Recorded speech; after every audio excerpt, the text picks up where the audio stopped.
Joining us now to dissect that all is outgoing Democratic Congresswoman Susan Wild of Pennsylvania. She serves on the House Foreign Affairs, Education, Labor, and Ethics Committees. Congresswoman, thank you so much. Really appreciate you joining us on this holiday break, I'll say. Let's start with Speaker Johnson's job security or insecurity. Final government spending bill passed. There were 34 members who voted against it. All of them were Republican.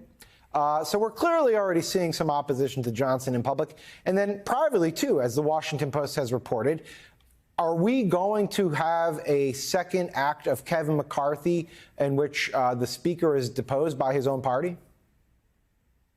Well, I think the thing that is going most in Speaker Johnson's favor is the strong feeling that I believe the GOP will have to avoid another Kevin McCarthy situation where we were literally just stymied for several weeks and went through multiple votes before a new speaker was elected. And so I know that there will be that was not a good look for the GOP.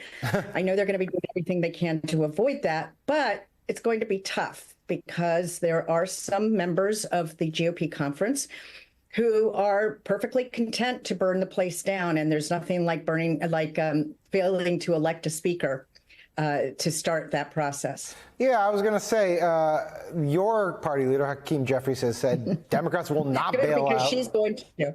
Yeah. Hakeem Jeffries has said Democrats will not bail out Mike Johnson if he needs the votes. We already have a handful of Republicans who said they will not vote or have hinted they won't vote for Mike Johnson. So if you were a betting person, would you bet now on Johnson retaining his post? I would bet that it will take more than one vote. Okay. It's going to be hard to say how the margins will actually turn out, because keep in mind, although Leader Jeffries has said that Democrats will not bail him out, remember that there are some members of the Democratic caucus who hold on to their seats by a very, very thin margin, even more so now with the recent election where a number of new members of Congress were elected by a tiny margin. And a lot of those people are going to be wanting to show their bipartisan cred. And there are at least one or two members of the Democratic Conference who have traditionally, the Republican conference has been able to count on them for an occasional vote in their favor. So I think it's going to be very, very interesting and dramatic, but I don't think that he will get it on the first vote. But I suspect that at some point cooler heads will prevail, because the last thing the GOP conference wants is a repetition of what happened when Kevin McCarthy was ousted. And frankly, I think they're looking around and saying, if not Mike Johnson, then who? Right. Well, that's a good question. I don't know if there's anyone who can unite the entirety of the party, as we saw from the Kevin McCarthy saga. What's hanging over all this, of course, is that the government funding bill that was just passed only pushed the can down the road for 3 months. And then you have Secretary Yellen's letter today about the debt limit, which obviously they're going to take extraordinary measures. It's going to push it for several more months past the government funding deadline. But you have these two massive things that are going to happen early on in this administration. Having just gone through this process, do you have that much confidence that we will avoid a government shutdown? Do you have that much confidence that we will avoid a default? So I came into Congress on a government shutdown back in 2018.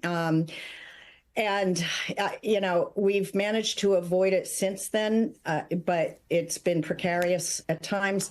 As far as a default, I do not expect that we will have a default. But what Donald Trump really wanted to avoid was the messiness of raising the debt limit, having it raised on his watch, which is why he was so vociferous against the bipartisan government funding arrangement that had been entered into and that he and Elon Musk very late came to and torpedoed. And it's understandable why he doesn't want to have that battle on his watch, but he's going to. And it's not going to be pretty. And he will have a lot of people in his own party who are going to give him a very hard time. And I don't think he or the speaker can count on most of the Democratic caucus to bail them out. Interesting, because there are Democrats who want to eliminate the debt ceiling entirely, which was actually Trump's demand towards the very end of that fight. Is there a future in which it does get eliminated under Trump's watch? I think there is a future for it to be eliminated, and you're absolutely right. There are a lot of members of the Democratic caucus, led by Brendan Boyle, who was the one who first introduced the concept. He's the ranking member on budget. Right. And yes, it's something that we absolutely should get rid of. But it has to be done in due course. And as you just saw recently, Democrats weren't going to cave on that bill on what Trump and Musk wanted the Congress to do just to get rid of that debt limit. So it's going to have to be done in due course. It's going to have to be done properly. And frankly, I don't know if the votes will be there to eliminate it altogether. You just said something that kind of tickled me a little bit. Trump and Musk wanted. I guess we do have to put them together. I'm not going to say they're co-presidents, but there is this weird dynamic that's happening here, as we saw from the chaos around the government funding bill. Elon Musk was the one who actually initially complained about that bill, and then Trump was the one who jumped on board with his complaints. I'm just sort of curious, in your conversations with fellow Republican House members, and just sort of your observations from the chamber, who has more influence over the party right now? I don't mean that tongue in cheek, because I think the answer is Trump. But I am curious how much influence you believe Musk actually has over the party right now. Well, I do think it's President Trump, but keep in mind that Elon Musk is the one who has threatened senators who have indicated that they might vote against some of Trump's nominees, and that he will put his very powerful purse behind primaries to make sure that those senators live to regret their votes against Trump nominees. So I don't think it's President Trump that the GOP conference will be keeping their eye on, but they always will have in mind that Elon Musk has his ear and Elon Musk has a lot of money. And a megaphone, too. He controls Twitter. And a megaphone. And a megaphone, too. I want to ask you about the state of your party. Obviously, we're in this state of postmortems. Every Democrat has offered one. But the fact remains, Democrats are entering this new congressional term. They have significantly less power than they did. Obviously, they made one seat gain in the House, but they lost the Senate, lost the White House.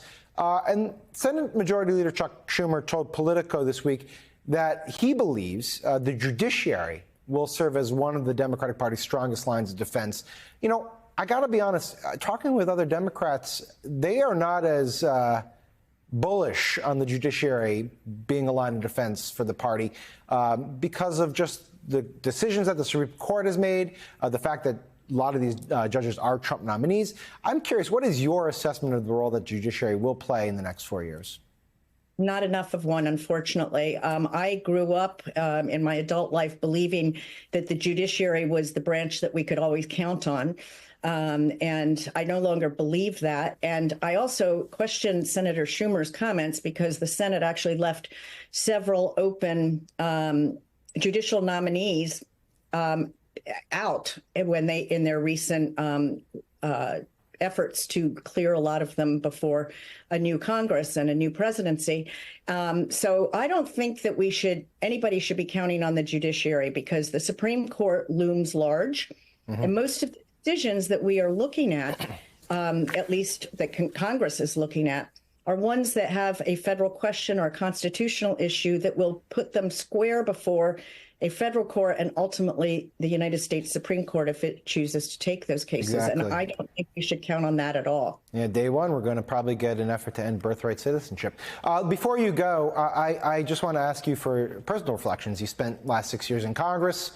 As you're finishing out your term here, do you have any advice for House members about how to make the institution any better, and what is next for you?